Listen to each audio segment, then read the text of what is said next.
नमस्कार. आपल्या चॅनलमध्ये तुम्हा सर्वांचे स्वागत आहे. काही कारणांमुळे गेले 2-3 दिवस आपण व्हिडिओ बनवला नव्हता, परंतु वीकली ॲनालिसिसमध्ये ज्या काही लेवल आपण डिस्कस केलेले होते ना, अगदी त्याच पद्धतीचं कामकाज आपल्याला होताना पाहायला मिळते. आपण काय डिस्कशन केलेलं होतं वीकली ॲनालिसिसमध्ये किंवा इतर, की मार्केट अपसाईडला जर गेलं ना, तर जी मुवमेंट आहे तशी मुवमेंट राहणार नाही. म्हणजे गॅपअप होईल, एक साईडवेज मार्केट पाहायला मिळेल. आणि गेले 2 दिवस आपण तेच पाहतोय. कालही काय झालं, गॅपअप आणि पूर्ण दिवस 40 ते 50 पॉईंटमध्ये घालवला. आजही गॅपअप नंतर एक छोटीशी मुवमेंट आपल्याला पाहायला मिळाली. म्हणजे 24,400 ही जी महत्त्वाची लेवल आहे ना, तिथे मार्केट जाताना पाहायला मिळालं. पण त्यानंतर एक शार्प कट आणि मार्केटने काहीही केलेलं नाही आहे पूर्ण दिवसभर. एक 40-50 पॉईंट, आणि विशेष म्हणजे आज एक्सपायरी होती तरीही चांगली मुवमेंट आपल्याला पाहायला मिळालेली नाही आहे. फक्त एकच गोष्ट या मार्केटमध्ये लक्षात ठेवायची आहे, लेवल तुम्ही कोणत्याही प्लस मायनस 5-10 पॉईंट होऊ शकतात प्रत्येकाच्या लेवलमध्ये, पण एकच गोष्ट लक्षात ठेवायची आहे, मार्केट अपसाईडला आहे किंवा ट्रेंडिंग मार्केट आहे. त्यामुळे डाऊन साईडचे ट्रेड म्हणजे ज्याला आपण पुट म्हणतो ते सध्याला अवॉइड करायचे आहेत पूर्ण. ॲटलिस्ट आत्ता आपण जिथे उभे आहोत ना, तिथून जर विचार करायचा झाला तर ॲटलिस्ट 24,240 ब्रेक होत नाही तोपर्यंत पुटचा विचारसुद्धा करायचा नाही. हा छोटे मोठे नक्कीच प्रॉफिट भेटेल, असं नाही की आता पहा इथे तुम्ही जर पुट ट्राय केला असता तर नक्कीच आज एक्सपायरी होती, डबल पण होताना पाहायला मिळाला असता. त्यामध्ये काही विशेष नाही आहे. परंतु ज्यांना डिरेक्शनल ट्रेड प्लॅन करायचे त्यांनी जोपर्यंत 24,240 ब्रेक होत नाही तोपर्यंत विचारसुद्धा करायचा नाही आहे की आपल्याला डाऊन साईडचा एखादा ट्रेड प्लॅन करायचा आहे. 24,240 नंतर सुद्धा काही मोठी मुवमेंट येईल का, तर नाही. हा जो गॅप आहे तो फिल होताना पाहायला मिळेल. उद्याच्या दिवसासाठी आपण तेवढाच विचार करून चालायचं आहे. खास शुक्रवारसाठी बोलतो आहे. बाकी आपण उद्याचं मार्केट बंद झालं की वीकली ॲनालिसिसमध्ये पाहूयात की कशा पद्धतीचा सिनेरिओ बनतो आहे. आता अपसाईड कुठे प्लॅन करू शकता. मार्केटने पूर्ण दिवस घालवला, एक्सपायरीला नक्की डाऊन साईडला जरी मुवमेंट येणं अपेक्षित होतं, पण तसं होताना पाहायला मिळालं नाही आहे. 24,300 अगदी राऊंड फिगर क्लोजिंग आहे. म्हणजे कॉल आणि पुट इथले दोन्हीही झिरो करण्यात आलेले आहेत.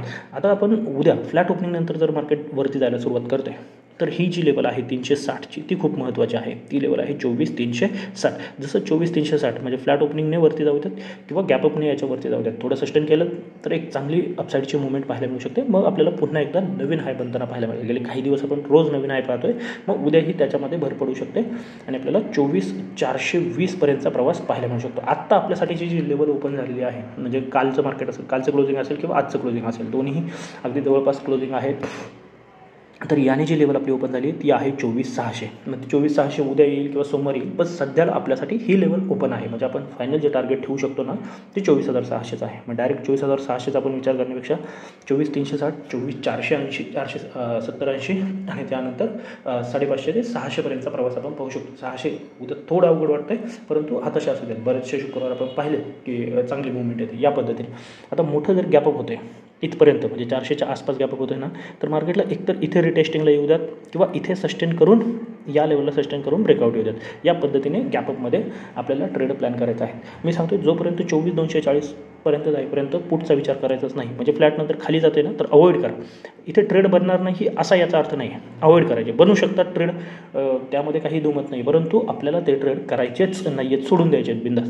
280च्या खाली गेल्याच्यानंतर तुम्हाला 240 आहे आणि 240च्या खाली जर जातोय ना, तर मात्र आपण विचार करू शकतो. म्हणजे 280, 240 हे जे 40 पॉईंटचे झोन आहेत ना, इथे बाय ऑन डिप्सचा विचार करायचा आहे, हे लक्षात घ्यायचं आहे. आता 240च्या खाली जर तुम्ही निघताय, एक 15 मिनिटाची कॅन्डल त्याच्या खाली क्लोज होती किंवा इथे थोडा वेळ सस्टेन करून ब्रेकडाऊन येतोय ना, तर हे जे काय फॉर्मेशन बनेल ना, त्याचा हा तुमचा एस एल असला पाहिजे. आणि मग ते टार्गेट अगदी तुमचं 24,150 ते 24,075 पर्यंत तुम्हाला घेऊन जाऊ शकतं. कदाचित 75 येण्याची शक्यता कमी आहे उद्या, परंतु हेच टार्गेट आपल्या हाताशी असणार आहे. एक्स्ट्रा काही करण्याचा प्रयत्न करू नका. पूर्ण आठवडा स्टेडीली मार्केटवरती जाते. मोठी मुवमेंट नाही आहे, ज्याला मुवमेंटम आपण म्हणतो ना, तशा पद्धतीचं नाही आहे. परंतु गॅपअप होतं आहे आणि काय होतं आहे, एक छोटीशी रेंज, गॅपअप छोटीशी रेंज, त्याच्या अगोदरही त्याच पद्धतीचं मार्केट आपल्याला पाहायला मिळालं. तर बँक निफ्टीमध्ये मात्र थोडा प्रेशर दिसतोय. 2-3 दिवस आपल्याला HDFC बँकमध्ये एक चांगली मुवमेंट पाहायला मिळाली, परंतु त्यानंतर आज HDFC बँक ही डाऊन होती किंवा त्याच्या अगोदर कोटक बँकेचं जे काही प्रकरण होतं ते. पण बँक निफ्टीमध्ये क्लिअरली थोडं प्रेशर आपल्याला जाणवत आहे. जरी नवीन हाय बनतो आहे, गॅपअप होतो आहे, परंतु कालही एक प्रॉपर साईडवेज मार्केट, आज गॅपअप झालंच नाही जास्त, पण पुन्हा मार्केटने थोडा वेळ सस्टेन करून डाऊन साईड सेकंड हाफमध्ये ट्राय केलं मार्केटने, परंतु या ज्या कॅन्डल आहेत ना, ते ऑप्शन बायरसाठी खास करून जास्त काही मिळवून दिलेलं नाही आहे. मग आता याच्यासाठीच्या महत्त्वाच्या लेवल आहेत मार्किंगसाठीच्या. डाऊन साईडची जी लेवल आहे ती आहे 52,800. जसं तुम्ही 52,800च्या खाली जाणार आहात तर पुन्हा एकदा 52,500 आणि 52,200पर्यंतच्या किंवा 300 जास्तीत जास्त तुम्ही विचार केला तर 52,300पर्यंतच्या लेवल ओपन होत आहेत. म्हणजे 52,800च्या खालीच तुम्ही पहिला विचार करू शकता. मग ते फ्लॅटने जाऊ जाऊ देत किंवा गॅप डाऊन. जर इथे गॅप डाऊन होते, थोडा वेळ सस्टेन करून ब्रेकडाऊन देतोय, तर मात्र इथे पुढचा ट्रेड बनवू शकतो, जे की आपण निफ्टीमध्ये अवॉइड करणार आहोत, बँक निफ्टीमध्ये ट्राय करू शकता. पण 52,800पर्यंत बाय ऑन डिप्समध्ये 920ची लेवल असेल किंवा 52,820 830ची लेवल असेल बाय ऑन डिप्सचा विचार करायचा. अपसाईड मात्र पुन्हा एक ॲग्रेसिव्ह अपसाईड पाहायला मिळण्याची शक्यता आहे. जर निफ्टी सस्टेन करते आणि बँक निफ्टी जर हा ब्रेकआउट देते, ती लेवल आहे 53,200.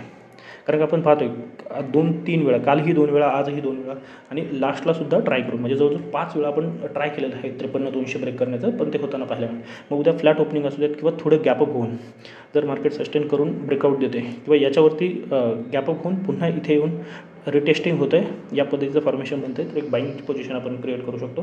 त्यानंतर अगदी ॲग्रेसिव्ह टार्गेट जर घ्यायचं झालं तर 53,600 आहे, परंतु याला तुम्ही 2 पार्टमध्ये डिवाईड करू शकता, जे आहे की 53,350 आणि 53,550 600 ही जी लेवल आहे आणि फायनल 53,800पर्यंतचा प्रवास आपण पाहू शकतो. फायनल टार्गेट हे 53,800 आहे. म्हणजे जवळ मोठी रेंज सध्याला बँक निफ्टीमध्ये दिसते, कारण की बँक निफ्टी कॉम्प्रेस होती आहे गेल्या 2-3 दिवसापासून एकाच छोट्याशा रेंजमध्ये. जर याच्या बाहेर पडले तर चांगली मुवमेंट आपल्याला बँक निफ्टीमध्ये पाहायला मिळू शकते. आता उद्या एक्सपायरी आहे, त्या इंडेक्समध्ये एक चांगली संधी आपल्याला मिळू शकते. सेन्सेक्समध्ये खास करून काय होतं, बऱ्याच वेळा कन्व्हर्जन पाहायला मिळतं. हां, एक गोष्ट सांगायची राहिली की आज बऱ्याच जणांना वाटत असेल की ज्यांनी आज डे ट्रेड केलेला आहे, म्हणजे ज्यांच्याकडे BTST नव्हते किंवा ज्यांनी एक्सपायरी ट्रेड केलं ना, त्यांना थोडं डिफिकल्टीजला सामोरं जावं लागलं असणार आहे. ते काय, या रेंजमध्ये तुम्ही जाऊन आज चेक करा, दोन्ही चार्ट एकदा कम्पेअर करा. एक काळ तर एक वेळ अशी होती अगदी 2च्या आसपास इन द मनीचा कॉल, म्हणजे अगदी 24,300चा कॉल जर तुम्ही घेतला, ते ट्राय करण्यासाठी सांगतोय, ज्यावेळेस मार्केट 24,340-45 होतं ना, त्यावेळी 24,300चा कॉल अगदी 26 ते 27ला ट्रेड करत होता. म्हणजे इन द मनीचे ट्रेडसुद्धा ऑप्शनचे प्रीमियम खूप डिके झालेले होते आणि सेलर्सने पूर्ण प्रीमियम खाल्लेले होते. हे त्याच वेळेस लक्षात आलं की एक्सपायरी एखाद्या राऊंड फिगरच्या जवळ नेऊन क्लोज करण्यात येऊ शकते. हे थोडं डिफिकल्टीज आली असणार आहे, बऱ्याच जणांचे झिरो होताना पाहायला मिळालेले असणार आहे किंवा प्रीमियम अचानक डिके होताना पाहायला मिळालेलं असणार आहे. याकडे थोडं लक्ष ठेवा. आता सेन्सेक्समध्ये काय होऊ शकतं, सेन्सेक्सचा जो चार्ट आहे अगदी निफ्टीप्रमाणे चार्ट आहे, पण ह्याच्यासाठी मार्किंग लेवल ज्या आहेत ना, वरती आहे 80,200, 80,200. हां, इथे एक लेवल आहे 80,400, परंतु 80,200च्या वरती तुम्ही बाईंगचा विचार करू शकता.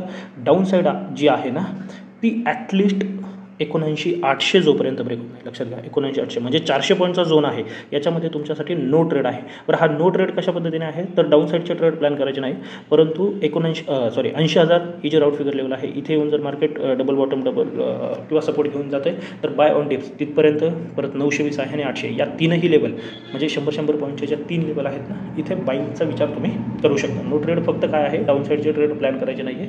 इथे कोणतंही एक फॉर्मेशन बनत असेल तर तुम्ही बाईंगचा विचार इथे करू शकता. हा 79,800 जर ब्रेक होतोय ना, तर हा जो काही गॅप बनलेला आहे 300-400 पॉईंटचा, तो तुम्हाला फील होताना पाहायला मिळू शकतो. मग 79,500 असेल आणि 79,200पर्यंतचा प्रवास अगदी आरामात पाहायला मिळू शकतो याच्या खाली. आणि एक्सपायरीचे ट्रेड आहेत, त्या पद्धतीने तुम्हाला कन्व्हर्जनसुद्धा चांगलं मिळू शकतं. बाकी एक्स्ट्रा उद्याचे दिवस काही करण्याचा प्रयत्न करू नका. उद्याची विकली ॲनालिसिसची विकली कॅन्डल जर बंद झाली तर त्यावरती आपण ठरवू शकतो की मार्केटची दिशा काय आहे. जर ही माहिती आवडली असेल तर नक्की व्हिडिओला लाईक करून चॅनलला सुद्धा सबस्क्राईब करून घ्या. तर आजच्यासाठी एवढंच. धन्यवाद. जय हिंद, जय महाराष्ट्र, कीप ट्रेडिंग.